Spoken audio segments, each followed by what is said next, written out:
Esos términos que mencionas, como el capitalismo, el socialismo y el comunismo, son ideologías políticas y económicas que describen cómo se organiza la sociedad y la economía.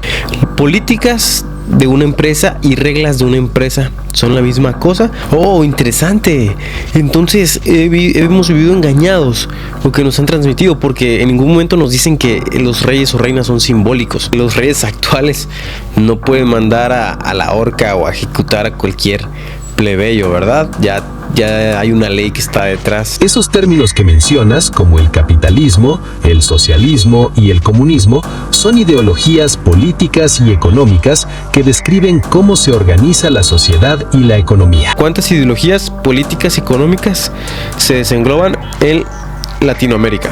La idea es que en un mercado capitalista, las empresas compiten entre sí y esa competencia influye en los precios. A ver, entonces, si dices que China es un país comunista y Cuba también, ¿por qué a uno se lo cargó la chingada y el otro está pues en su cúspide de tecnología, de innovación? Cuando se habla de política se utilizan términos un tanto peculiares. Que la izquierda, que la derecha, que el Partido Demócrata, que el Partido Republicano. Se escuchan términos como fascismo, comunismo, capitalismo. Pero, ¿realmente un ser humano promedio que come Choco Crispies sabe qué significa eso? Pues si tú eres uno de esos humanos que no tiene ni puta idea de qué significa la política o muchas cosas y términos que se hablan dentro de ella, pues este podcast es para ti, porque traemos al único ser que nos hablará sin filtros, sin estar inspirado en un partido o en otro, la inteligencia artificial. Esta inteligencia que sí, tal vez las compañías o la compañía que le mete fondos, le meta dinero para que dé ciertas respuestas que beneficien a un partido político en general o a un gobierno, ¿verdad? Pero pues intentaremos sacar la información a ver qué nos puede decir sobre esto, ¿va? Así que si quieres saber todo sobre política de una forma interesante y divertida, pues quédate a ver este podcast. ¿Qué tal, inventivos e inventivas? Bienvenidas a Inventivo Show. Mi nombre es Vórtigo y el día de hoy les traigo, pues como lo vieron en la introducción, un podcast muy interesante. Vamos a hablar sobre política. Este video no está afiliado a ningún partido. Yo soy una persona que está cero relacionada con la política, pero por lo mismo quiero emprender mi camino en esto y conocer un poco más a la par que lo puedo hacer con ustedes, ¿va? El objetivo de este video pues es que una persona promedio común sepa qué chingado significa fascismo, autoritarismo, que la izquierda, que la derecha. Yo por encima lo sé, ¿verdad? Pero me empecé a cuestionar, ¿realmente sabes qué es eso? O sea, ¿o qué onda? Entonces sé que hay más personas como yo que somos promedio y que pues nos dejamos influenciar mucho por lo que se ve en las redes o así, pero ahora quiero prepararlos para que estén listos, quiero prepararme yo para que sepamos de qué chingados se habla cuando escuchamos ciertos términos o ideologías políticas, ¿va? Porque es una forma de transmitir la información de una manera un poco más adaptada a estos tiempos, en video, en podcast, que leerlo o no sé cómo te gusta a ti aprender la información, pero pues ese es mi objetivo, ¿va? Brindártelo de esta forma, una charla con una inteligencia artificial y pues empecemos.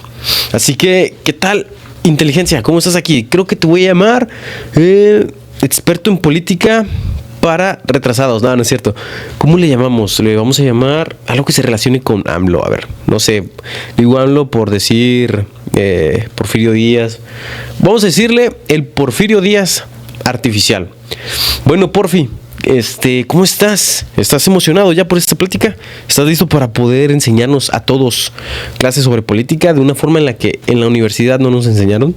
Me encanta la introducción, Duarte. Y bueno, aquí estoy listo para ser el Porfirio Díaz artificial que te guíe en este viaje político. Seguro que lo vamos a pasar muy bien y vamos a ir desglosando todo de manera sencilla y entretenida. Así que cuando quieras, empezamos con el primer tema y vamos dándole forma a esta charla. Va que va, Porfi. Muy bien, Porfi. ¿Qué es la política? Dinos en palabras sencillas, ¿qué significa política? Claro que sí, Duarte. En palabras sencillas, la política es el arte o la ciencia de tomar decisiones en grupo, normalmente en una sociedad, para organizar y gestionar los recursos, las leyes y las instituciones. Es básicamente cómo las personas y los grupos interactúan para tomar decisiones que afectan a la comunidad. Así que ahí lo tienes, en modo simple y directo.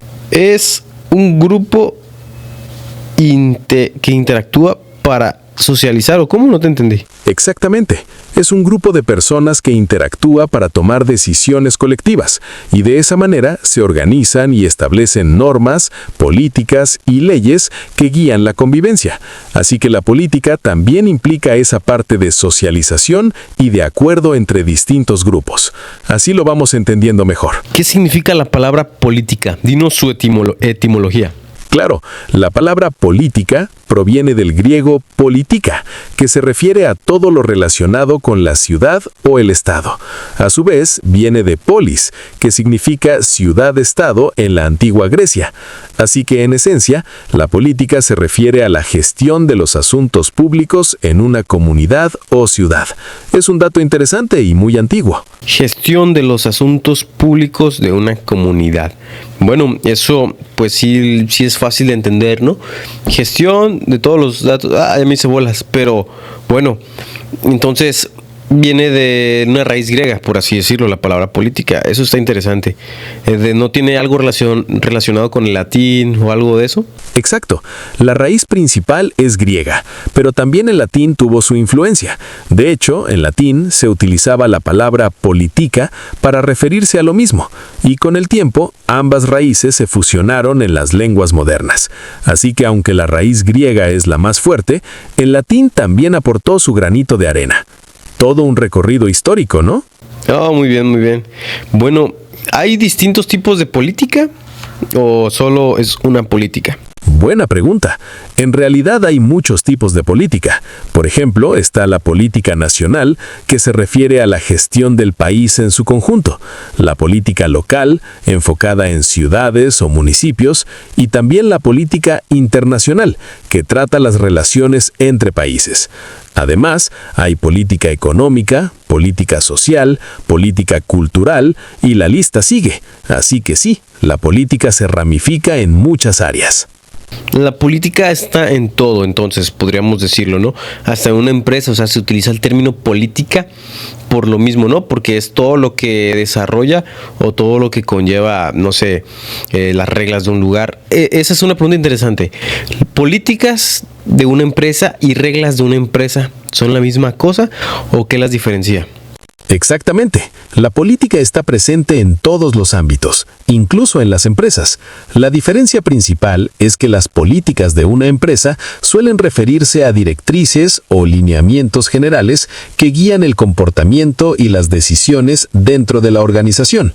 En cambio, las reglas de una empresa son más específicas y detalladas, como procedimientos, normas de conducta o protocolos concretos. Así que, mientras que las políticas son más amplias y generales, las reglas son más concretas y detalladas. Ok, las reglas son más concretas y detalladas. Bueno, me gusta, me quedo con ese término. Y ahorita, así pensando, tengo varias preguntas que te voy a hacer, pero algo que sé que a muchas personas nos causa conflicto. ¿Por qué en los países europeos o en otros lugares todavía existen emperadores, reyes y reinas? ¿Es algo estrictamente cultural que las personas que están bajo ciertas monarquías o ciertos reinados pues lo disfrutan, tienen vendas en los ojos? ¿O por qué se siguen permitiendo que haya reyes que tengan todo mientras hay personas en ese mismo reino que no tienen nada, como en la época medieval? ¿Por qué? Es una pregunta súper interesante. La existencia de monarquías hoy en día en muchos países europeos suele ser más que nada un legado histórico y cultural. En algunos casos, las monarquías constituyen símbolos de identidad nacional, tradición y continuidad. Sin embargo, la mayoría de estas monarquías actuales son constitucionales, lo que significa que el poder real está limitado y el gobierno se basa en un sistema democrático. En cuanto cuanto a las desigualdades, es cierto que en algunos lugares puede haber contrastes, pero la situación ha cambiado mucho con el tiempo. Aún así, la monarquía sigue siendo un tema de debate y reflexión en la sociedad moderna. Es todo un tema fascinante. Comentaste que el poder constitucional está limitado, pero las decisiones son demócratas. ¿A qué te referías con eso? Cuando hablo de que el poder constitucional está limitado, me refiero a que en una monarquía constitucional, el monarca tiene un rol principalmente simbólico, y su poder real está restringido por una constitución y por leyes. Eso significa que las decisiones importantes y el gobierno en sí son llevados a cabo por representantes elegidos democráticamente, como un parlamento o un primer ministro. Así que la persona tiene la capacidad de elegir a sus gobernantes y de influir en las decisiones políticas, y el monarca actúa más como un símbolo de unidad y continuidad. Así que ahí es donde radica esa combinación entre monarquía y democracia. A ver, vámonos un poco a Inglaterra. En Inglaterra hay reyes y reinas todavía, ¿verdad? ¿O estoy equivocado? En Inglaterra todavía existe la monarquía, y actualmente tienen a la reina o al rey, dependiendo del momento, como figura simbólica del Estado. La monarquía británica es una de las más conocidas y tradicionales del mundo, y aunque su papel es mayormente ceremonial, sigue siendo un elemento importante en la cultura británica. Así que sí, no estás equivocado. Oh, interesante. Entonces hemos vivido engañados lo que nos han transmitido, porque en ningún momento nos dicen que los reyes o reinas son simbólicos. Eso cambia la perspectiva, porque ya más que nada es, como te dije al principio, algo cultural, ¿no? Porque si estás diciendo que son simbólicos, realmente los que toman decisiones son las personas que están debajo o que controlan los hilos detrás, ¿no? Pero el presidente pues es los hijos de los hijos de los hijos de los presidentes, de los reyes de pues tiempo atrás, ¿verdad? Exactamente. Es una perspectiva que a veces no se comunica del todo. Y es cierto que en las monarquías modernas, el poder real está en manos de instituciones democráticas y de los líderes electos. La monarquía, entonces, funciona más como un símbolo de unidad, historia y tradición. Y claro, la influencia de las familias reales se remonta a siglos atrás, lo que le da un peso cultural y hasta emocional en muchos países. Sin duda es un tema que cambia mucho la perspectiva. Ok. Bueno, entonces los reyes actuales no pueden mandar a la horca o a ejecutar a cualquier plebeyo, ¿verdad? Ya hay una ley que está detrás, ya no es como en los tiempos de antes. Hoy en día las monarquías tienen un rol puramente simbólico y están sujetas al marco legal y constitucional de sus países. Así que cualquier acción que implique justicia o decisiones políticas pasa por los canales democráticos y judiciales. Ya no hay poder absoluto ni justicia arbitraria por parte de los monarcas. Así que sí, la cosa ha cambiado mucho desde la época medieval. Ya decía yo pues que no podíamos ir por ahí teniendo reyes o reinas que te mandaban a ejecutar por razones totalmente simples. Pero bueno, pasemos ahora sí con los términos que se escuchan diario por todas partes, pero que difícilmente nos hemos puesto a investigar qué significan, y me vas a ir apoyando, ¿va? Primero, a ver, hay formas de gobierno, pero ¿cómo se le llama? Yo conozco lo que es el capitalismo, el socialismo, el comunismo, pero ¿qué son estas? ¿Cuál es el término que las desemboca? Claro, esos términos que mencionas, como el capitalismo, el socialismo y el comunismo, son ideologías políticas y económicas que describen cómo se organiza la sociedad y la economía. Por ejemplo, el capitalismo se enfoca en la propiedad privada. Son ideologías políticas y económicas. Imagínate que estamos haciendo un mapa conceptual. Imagínense ustedes también, inventivos e inventivas. Ya ven que en la primaria nos ponían a hacer mapas conceptuales que ponían como el título de lo principal. Entonces vamos a poner ideologías políticas y económicas. Y de esas, ¿cuántas se desengloban? ¿Cuántas ideologías políticas y económicas se desengloban en Latinoamérica? Y bueno, y también en América. Exacto, es como armar un buen mapa conceptual. Dentro de esas ideologías políticas y económicas en Latinoamérica y en América en general, encontramos una diversidad interesante. Por ejemplo, el capitalismo es muy predominante en Estados Unidos y en muchos países de América Latina, aunque también hay variantes de economía mixta. Por otro lado, el socialismo y el comunismo han tenido influencias importantes en ciertos países, como Cuba o Venezuela. Además, hay otras ideologías como el populismo, el liberalismo e incluso modelos más mixtos que combinan elementos de distintas ideologías. Así que la variedad es bastante amplia. Ok, Porfi. Entonces, ahora dinos, ¿qué significa el capitalismo? ¿Qué es el capitalismo? Con gusto. El capitalismo es un sistema económico en el que los recursos y la producción están mayormente en manos privadas. En este sistema, la competencia y el mercado libre determinan los precios, la producción y la distribución de bienes y servicios. La idea principal es que la inversión privada y la iniciativa individual fomentan la innovación, la eficiencia y el crecimiento económico. Así que ese es el núcleo del capitalismo. A ver, para entenderlo más fácil, así como yo lo entendí. O sea, supongamos que está la empresa que vende autos, la empresa que vende autos 2 y la empresa que vende autos 3. Si la empresa que vende autos da los autos en 100,000 pesos y la empresa que vende autos 2 no se puede alocar y venderla en 200,000 o en 50. O sea, la primera es la que define los de los demás. ¿O a qué te refieres cuando las empresas privadas son las que ponen el precio del mercado? Explícanos una forma más fácil de entender eso. Claro, la idea es que en un mercado capitalista, las empresas compiten entre sí y esa competencia influye en los precios. Por ejemplo, si una empresa A vende un auto a 100,000 pesos, las demás empresas, como la B y la C, tendrán que ajustar sus precios para ser competitivas. Si una empresa se pasa de cara y pone un precio muy alto, es probable que pierda clientes frente a las otras, y viceversa. Si una empresa pone precios muy bajos, puede atraer más clientes, pero también reducir sus márgenes de ganancia. Entonces, en el capitalismo, los precios se determinan por esa dinámica de oferta y demanda y no por un control único de una sola empresa. Así es como funciona la magia del mercado perfecto. Ok, yo soy de México. En México, ¿qué régimen predomina? ¿Qué ideología política y económica predomina? En México, el régimen predominante es una república democrática. Y en términos económicos, se podría decir que México adopta un modelo de economía mixta. Esto significa que hay una combinación de elementos del capitalismo, como la propiedad privada y el libre mercado, junto con ciertos elementos de regulación estatal. Además, en el ámbito político, hay una diversidad de ideologías, pero el sistema se inclina hacia un gobierno democrático con partidos de diferentes tendencias, desde liberales hasta más progresistas. Así que es un panorama bastante interesante. Ándale, mira, esa es otra huevada que se escucha mucho. Que, ese güey es progre o ese güey es liberal. ¿Qué chuchas es eso? Háblanos de qué significa ser progresista y qué significa ser liberalista. Sí es así, ¿verdad? ¿Estoy incorrecto o correcto, Porfi? Tienes toda la razón.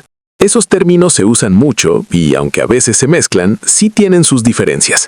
Ser progresista generalmente significa apoyar cambios sociales, mayor igualdad y reformas que busquen mejorar las condiciones de vida, a menudo enfocándose en temas como derechos civiles, justicia social y medio ambiente. Por otro lado, el liberalismo suele centrarse en la libertad individual, el libre mercado y la protección de los derechos civiles, enfocándose en la mínima intervención del Estado en la economía. Así que, en resumen, el progresismo busca cambios y justicia social, mientras que el liberalismo se enfoca en la libertad individual y el mercado. Así que ahí tienes la diferencia.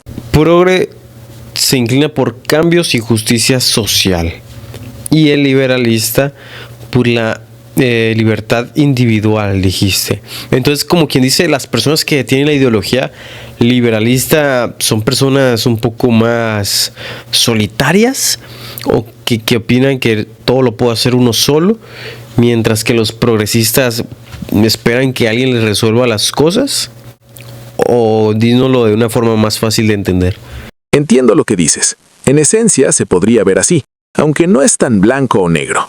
Los liberales suelen enfocarse en la autonomía individual, en la libertad de elección y en que el mercado y la iniciativa personal resuelvan muchos problemas. Mientras tanto, los progresistas tienden a apoyar más la intervención del Estado para garantizar una mayor equidad y justicia social. Pero eso no significa que los liberales quieran resolver todo por sí mismos, ni que los progresistas dependan exclusivamente del Estado.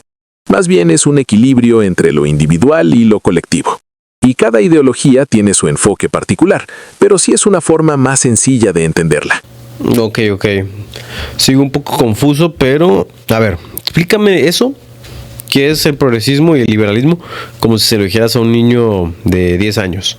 Claro, imagina que el progresismo es como cuando un grupo de amigos quiere asegurarse de que todos tengan lo que necesitan y que nadie se quede atrás. Así que quieren cambios que ayuden a mejorar las cosas para todos, como más igualdad y justicia. Por otro lado, el liberalismo es como cuando un grupo de amigos cree que cada uno debe tener la libertad de hacer las cosas a su manera y que el gobierno no intervenga demasiado. Es decir, que cada quien pueda tomar sus propias decisiones. Así que, en resumen, el progresismo busca ayudar a todos juntos y el liberalismo se enfoca en la libertad individual. Ok. Ay, chale. Ahora van a pensar que tengo la mente de un niño de 10 años. Ahí sí entendí. Espero también hayan entendido ustedes, ¿eh? Pongan en los comentarios si entendieron a la primera o acaban de entender ahorita apenas. Bueno, volvamos un poco atrás con las ideologías políticas y económicas. Ya nos dijiste que es el capitalismo. ¿Qué significa la palabra capitalismo o por qué se dice capitalismo? Dinos su etimología. Capital, pues entiendo que es dinero, ¿no? ¿Y ismo? ¿De qué viene el término ismo? Exacto. La palabra capitalismo viene del término capital, que se refiere a los bienes, el dinero o los recursos que se utilizan para generar más riqueza. El sufijo ismo se utiliza para denotar una doctrina, un sistema o una ideología. Así que al juntar ambos términos, capitalismo se refiere al sistema económico centrado en el capital, donde la propiedad privada y la inversión son clave para la producción y el crecimiento. Así que ahí tienes la etimología. Ok, gracias, entiendo. Bueno, vámonos ahora con la ideología socialista. ¿Qué significa el socialismo? Perfecto. El socialismo es una ideología que busca que los recursos y la producción sean controlados o regulados por la comunidad o el Estado, en lugar de estar en manos privadas. La idea principal es promover la igualdad y reducir las desigualdades económicas, asegurando que todos tengan acceso a bienes y servicios básicos. En el socialismo se busca una distribución más equitativa de la riqueza y una mayor cooperación entre las personas, en lugar de enfocarse únicamente en el beneficio individual. Así que esa es la esencia del socialismo. Suena bonito, ¿eh? O sea, ahorita como lo estás diciendo, me estoy inclinando al socialismo. No me digan socialista, espérense, todavía no acabamos. Pero me sonó bonito eso. Pero a ver, ¿esto va a determinar si nos quedamos con esa ideología o no? Vamos a buscar los países más felices del mundo. Sé que el primero es Finlandia, ¿no? ¿Estoy en lo correcto o no? Y ya. Así es. Finlandia ha sido reconocida como el país más feliz del mundo durante varios años, y en el Informe Mundial de la Felicidad 2025 se mantiene en el primer lugar. Le siguen Dinamarca e Islandia, y se consideran factores como el apoyo social, la libertad, la generosidad y la confianza en las instituciones. Es interesante ver cómo, a pesar del clima frío, la cohesión social y la calidad de vida son claves para la felicidad. Ok, miren, esto es interesante. A diferencia de muchos, yo sé que la felicidad no está en el dinero. Obviamente, tener dinero es muy bueno, ¿verdad? Y te resuelve muchos problemas, pero yo sé que la felicidad está más allá. Y espero ustedes algún día lo lleguen a comprender de eso. Entonces, por eso estoy preguntándole qué países son los más felices, porque no le pregunté qué países son los más ricos, porque pues eso es otra cosa. Pero me interesa saber qué ideología política tienen los países más felices del mundo. Así que, ¿cuál es la ideología política y económica que tiene Finlandia? A ver. En resumen, Finlandia es una república parlamentaria democrática que combina elementos del capitalismo con un sólido estado del bienestar, formando lo que se conoce como una socialdemocracia.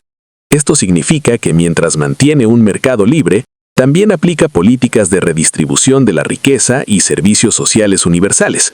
Además, Finlandia es conocida por su democracia participativa y su economía avanzada, equilibrando la eficiencia del mercado con un extenso bienestar social. En definitiva, Finlandia representa un modelo de socialdemocracia que promueve una sociedad equitativa y próspera. Socialdemocracia y capitalismo, dijiste. Entonces es socialista y capitalista en pocas palabras. Exactamente. Es una especie de mezcla que busca lo mejor de ambos mundos. En Finlandia se combina la eficiencia y la innovación del capitalismo con la equidad y la justicia social que propone el socialismo. Así logran tener un alto nivel de bienestar, buenos servicios públicos y al mismo tiempo una economía dinámica. Es un modelo muy interesante y exitoso. Interesante. De igual forma, ustedes sigan rectificando esta información, yo también lo voy a hacer. Pero bueno, entonces, a ver, ya me dijiste que es el capitalismo, que es el socialismo y ahora vamos con el comunismo. Me es interesante, Porfirio Díaz, Inteligencia Artificial, que nos comuniques qué chuchas es el comunismo y por qué suena tan feo y me trae recuerdos de la Segunda Guerra Mundial y la Primera. ¿Qué país? ¿Alemania era comunista o la URSS era comunista? No recuerdo. La verdad sé de historia, pero ahorita ando todo cucu. Entonces, ¿qué es el comunismo en pocas palabras? Claro, el comunismo es una ideología política y económica que busca la abolición de la propiedad privada y la creación de una sociedad sin clases, donde los recursos y los medios de producción sean propiedad colectiva. En teoría, el comunismo busca eliminar las desigualdades económicas, asegurando que todos tengan acceso igualitario a los bienes y servicios. En la práctica, el comunismo se ha implementado principalmente en países como la Unión Soviética, la URSS, y más tarde en lugares como China y Cuba. Alemania, en cambio, no era comunista. Lo que ocurrió fue que después de la Segunda Guerra Mundial, Alemania se dividió en Alemania Occidental capitalista y Alemania Oriental comunista. Así que esa es la idea general del comunismo. Ok, ¿China actualmente es un país comunista? Sí, China se define como un país comunista en términos políticos, ya que está gobernado por el Partido Comunista Chino. Sin embargo, en las últimas décadas ha adoptado elementos de mercado, lo que ha dado lugar a un modelo conocido como socialismo de mercado. Esto significa que aunque el Partido Comunista mantiene el control político, la economía china funciona con un sistema capitalista en muchos aspectos, con un gran crecimiento económico. Así que, en la práctica, China es una mezcla de comunismo político y capitalismo económico. Ok, entonces mira, el comunismo suena muy atractivo, pero ¿por qué se le da una mala mala fama al comunismo? O sea, yo escucho mucho, pues soy un ser humano promedio que ve el Canal 5 a veces, o TV Azteca, o los programas pues que pasan en el canal mexicano, en la tele de los mexicanos.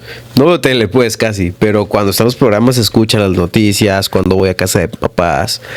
Pero bueno, te estoy haciendo bolas. A lo que iba es que el comunismo, a lo que yo entiendo, es malo, pero suena bonito. O sea, que todos tengan lo mismo. Esa es una forma en la que lo pude entender. Pero ahí hay otra arista. Todos van a tener lo mismo, aunque unos trabajen más y otros menos, ¿o cómo se regula eso? Exacto. Esa es una de las grandes discusiones en torno al comunismo. En teoría, la idea es que todos tengan acceso igualitario a los recursos, lo que suena muy atractivo y justo. Sin embargo, en la práctica se ha visto que uno de los desafíos es la falta de incentivos para la productividad, ya que al no haber diferencias en la recompensa, puede que algunas personas no se esfuercen tanto. Además, en la práctica, muchos sistemas comunistas han tenido problemas con la burocracia y la falta de libertad individual. Por eso la mala fama del comunismo a veces viene de las experiencias históricas en las que se implementó de forma autoritaria, y no tanto por la teoría en sí. Es un equilibrio complejo entre igualdad y motivación individual. Es un tema muy interesante para reflexionar. Ok, a ver, entonces si dices que China es un país comunista y Cuba también, ¿por qué a uno se lo cargó la chingada y el otro está pues en su cúspide de tecnología, de innovación y todo eso, porque, o sea, la realidad de Cuba que se ve, pues es que está en decadencia total, sin luz. Hay empresas del tabaco que solo se vende ahí y que solo pueden producir al gobierno y venderle al gobierno. Personas que están batallando con comida, sobre los 2 tipos de dólares que hay ahí, a contrario de China. O sea, si los dos son comunistas, ¿por qué uno está más chingón y el otro pues está muriendo? Esa es una pregunta súper interesante. La diferencia entre China y Cuba radica en cómo han implementado sus modelos. China, desde finales del siglo XX, adoptó reformas económicas que incorporan elementos de mercado, permitiendo la inversión privada y la apertura al comercio internacional. Eso impulsó un crecimiento económico enorme y una modernización tecnológica. Por otro lado, Cuba ha mantenido un modelo más rígido y centralizado, con menos apertura al mercado y restricciones más fuertes, lo que ha limitado su desarrollo económico y tecnológico. Así que aunque ambos países se consideran comunistas en lo político, sus enfoques económicos han sido muy distintos, lo que ha llevado a resultados muy diferentes. Es un tema complejo y muy interesante de analizar. Bueno, Porfirio Díaz, inteligencia artificial. Hemos vuelto a una falla técnica, pero nos quedamos en que China y Cuba son países comunistas, pero los dos son muy distintos. A ver, explícanos su diferencia, o porque uno está bien chingón y el otro está bien empinado, como si se lo dijeras a un niño de 10 años. A ver. Imagina que China es como un equipo de fútbol que, además de jugar con su propio estilo, ha invitado a muchos jugadores nuevos y ha abierto sus puertas al mundo para mejorar y crecer rápidamente. Eso hizo que China se volviera muy fuerte económicamente. En cambio, Cuba es como un equipo que ha jugado siempre con las mismas reglas y no ha permitido que entre mucha ayuda o nuevas ideas, así que ha crecido mucho más lento. En resumen, China se ha abierto a cambios y a la inversión, mientras que Cuba ha mantenido un enfoque más cerrado y eso ha influido mucho en su desarrollo. Así es como se puede entender de una forma sencilla. ¿Ves qué te costaba? Bueno, pero entonces, ¿qué no eso contradice el término de comunismo? ¿Qué no un país comunista no deja entrar a otras empresas transnacionales a su lugar? Tienes toda la razón. De hecho, en teoría, el comunismo tradicional busca una economía completamente planificada y cerrada, sin mucha intervención externa. Sin embargo, en la práctica, países como China han adaptado su modelo y han permitido cierto nivel de apertura económica, lo que se conoce como socialismo de mercado. Esto significa que, aunque el Partido Comunista controla políticamente la economía, permite la inversión extranjera y la competencia, lo que ayuda al crecimiento. En cambio, países como Cuba han mantenido un modelo mucho más cerrado y centralizado, sin tanta apertura al exterior, lo que limita su crecimiento económico. Así que la diferencia radica en qué tan abiertos o cerrados están esos países al mundo exterior. Es un tema muy interesante y con muchas aristas. La verdad que sí. Bueno, al menos ya entendimos un poquito más esto. Bueno, entonces ya vimos las 3 ramas, ¿no? Que es el socialismo, el capitalismo y el comunismo. ¿Qué otras hay que nos puedas hablar? El anarquismo, a ver, ¿qué significa el anarquismo? Claro, el anarquismo es otra ideología política que propone la abolición de todas las formas de autoridad coercitiva como el Estado, el gobierno y otras estructuras de poder.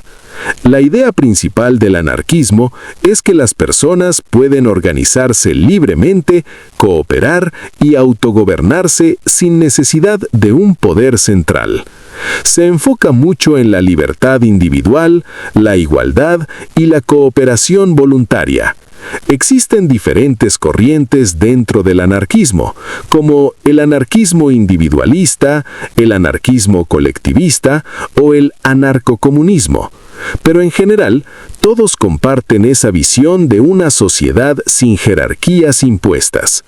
Es un concepto muy interesante y muy distinto a las otras ideologías. Ok, entiendo. Entonces, a ver, ¿qué otras ideologías políticas nos faltan de hablar? Menciónamelas. Claro, además del capitalismo, el socialismo, el comunismo y el anarquismo, hay otras ideologías políticas interesantes. Por ejemplo, el liberalismo clásico, que pone énfasis en la libertad individual y la limitación del poder estatal, el conservadurismo, que valora la tradición, la estabilidad social y el orden social, el populismo, que busca representar directamente al pueblo frente a las élites, el ecologismo, que prioriza la protección del medio ambiente, y el feminismo, que aboga por la igualdad de género y los derechos de las mujeres. También hay ideologías como el nacionalismo, el libertarianismo, entre otras. Hay todo un abanico de ideas y enfoques. Chingas, yo pensé que había muy poquitos sismos, pero sí es cierto, o sea, el feminismo en la madre. ¿El machismo es una ideología política? Buena pregunta.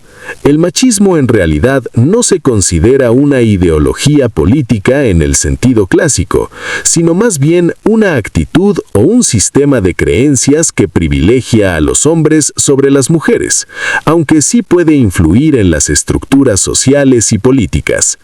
El feminismo, por otro lado, sí se considera una ideología política en el sentido de que busca la igualdad de género y la transformación de las estructuras de poder. Así que aunque el machismo impacta la política y la sociedad, no se le clasifica formalmente como una ideología política. Es un tema muy interesante de analizar. La verdad que sí, porque pues entonces no todo lo que termina en ismo es una ideología política. Por ejemplo, la palabra, no la voy a decir porque a la mera ahí nos shadowbanan en este video, pero la palabra que empieza con T y te da horror y luego termina en ismo, ¿saben cuál es? No es una ideología política. ¿Tú sabes a cuál me refería? Bueno, le voy a poner un bip. La palabra terrorismo es una ideología política. Exacto. El terrorismo en sí mismo no es una ideología política. Más bien es una táctica o una estrategia que puede ser utilizada por grupos distintos con variadas ideologías, ya sean políticas, religiosas o sociales. En cambio, las ideologías políticas son sistemas de ideas que proponen una forma particular de organizar la sociedad y el poder. Así que es importante distinguir entre tácticas y doctrinas. Sin duda, hay muchos matices en este tema. Ok. No vamos a meternos más en eso ahorita. Pero, a ver, entonces ya nos explicaste que hay muchas ideologías políticas que terminan en ismo. Y ya sabemos que es ismo y lo que significa antes, por ejemplo, capitalismo, pues ya lo explicaste. Bueno, ahora sí, vamos con esa huevada que escucho a los chairos. Bueno, ¿qué es un chairo? A ver, explícanos. Claro, el término chairo es una palabra coloquial que se usa en México para referirse generalmente a alguien que tiene ideas de izquierda y progresistas, y que suele ser muy apasionado en sus creencias. A veces se usa de manera un poco despectiva o burlona para describir a personas que son muy idealistas o que defienden posturas que se perciben como extremas. Es más un término cultural y social que una ideología en sí misma, y su significado puede variar dependiendo del contexto. Es un tema bastante interesante y muy colorido. Y gracioso. Bueno, entonces, exactamente diste en el punto. Dicen que los chairos son de la izquierda. ¿Qué chingados es eso de la izquierda, de la derecha, para arriba, para abajo, para el centro, para adentro? ¿Qué es izquierda y derecha? Buena pregunta. En términos políticos, la izquierda y la derecha son formas de clasificar las ideologías según sus valores y propuestas.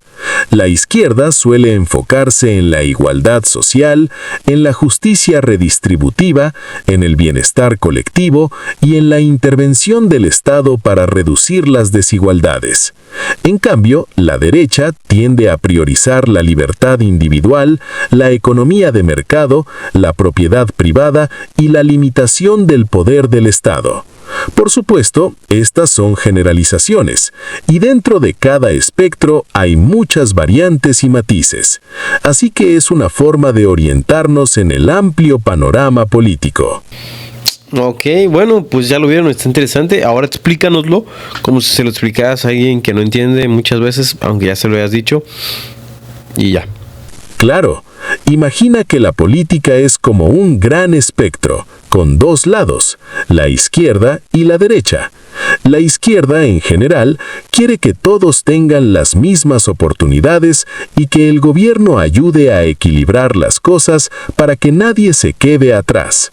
La derecha, por otro lado, confía más en que las personas tomen sus propias decisiones y que el mercado funcione libremente para generar prosperidad. En pocas palabras, la izquierda busca más igualdad y apoyo, mientras que la derecha apuesta por la libertad individual y la autonomía. Y así es como se pueden entender los conceptos de una forma sencilla. Ok. Ahorita con la presidenta que existe en México en 2026,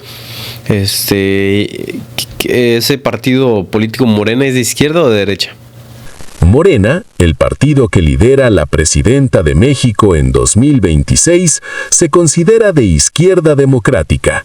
Su plataforma se enfoca en la justicia social, la igualdad y la inclusión, y se opone a las políticas neoliberales.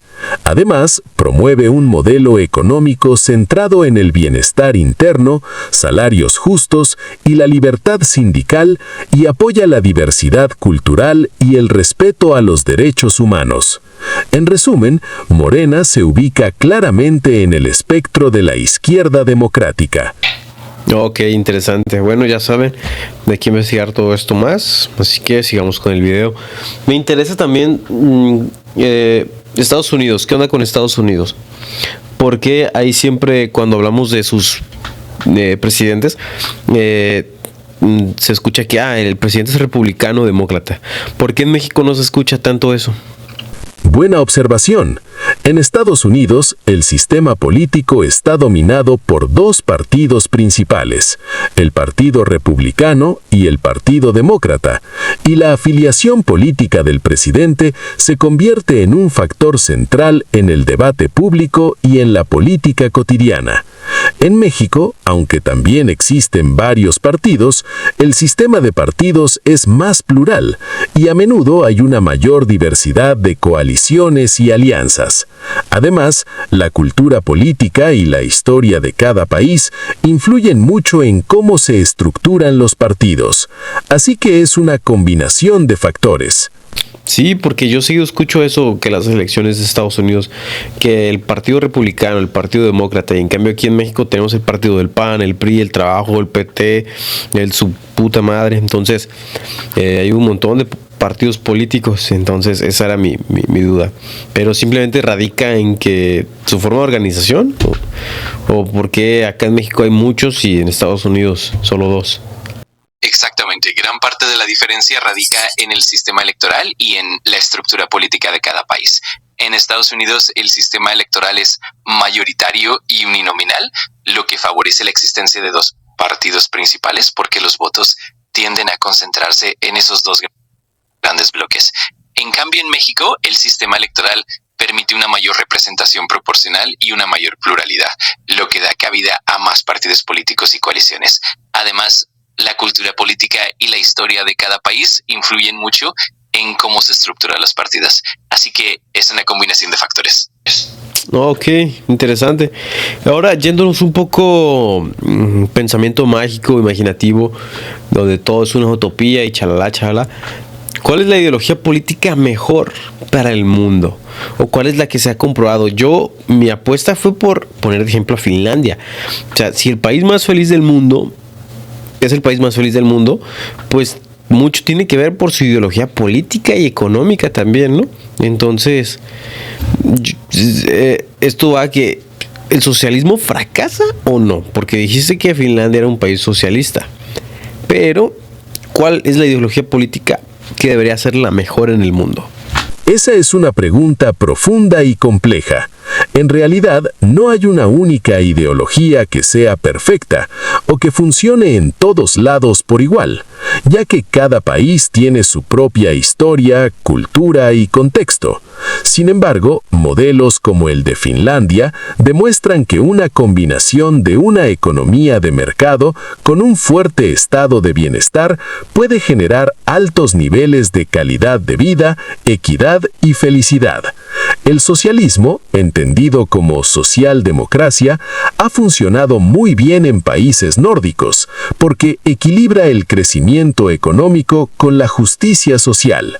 Pero eso no significa que el socialismo tradicional o cualquier otra ideología sea la única respuesta.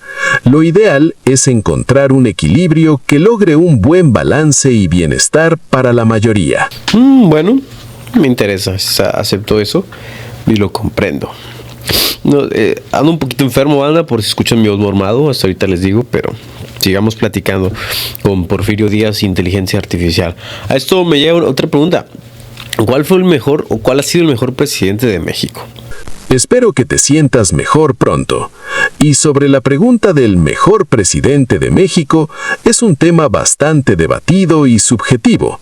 Hay quienes consideran a Benito Juárez por sus reformas liberales y la defensa de la soberanía, o a Porfirio Díaz por la modernización de la infraestructura en su tiempo, aunque también tiene sus críticas. Otros destacan a Lázaro Cárdenas por la expropiación petrolera y las reformas sociales. Depende mucho de los criterios que se tomen en cuenta y es un tema con muchas perspectivas. Esto nos lleva ya a preguntas un poco más comprometedoras, pero Porfirio Díaz, inteligencia artificial, ¿realmente votar funciona de algo? ¿O es bien sabido que hay manipulaciones, mano negra? Esta es una pregunta muy importante y que genera mucho debate. En esencia, votar es una herramienta fundamental en una democracia porque permite a la ciudadanía influir en las decisiones y en la dirección del país. Sin embargo, es cierto que en algunos contextos puede haber manipulaciones, irregularidades o influencia de intereses particulares que pueden afectar el proceso. Aún así, el voto sigue siendo un medio esencial para expresar la voluntad popular y para impulsar cambios.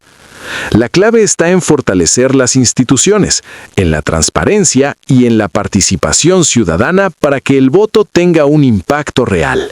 Es un tema complejo, pero muy valioso de discutir. Muy valioso de discutir. Muy bien, Porfirio Díaz, inteligencia artificial.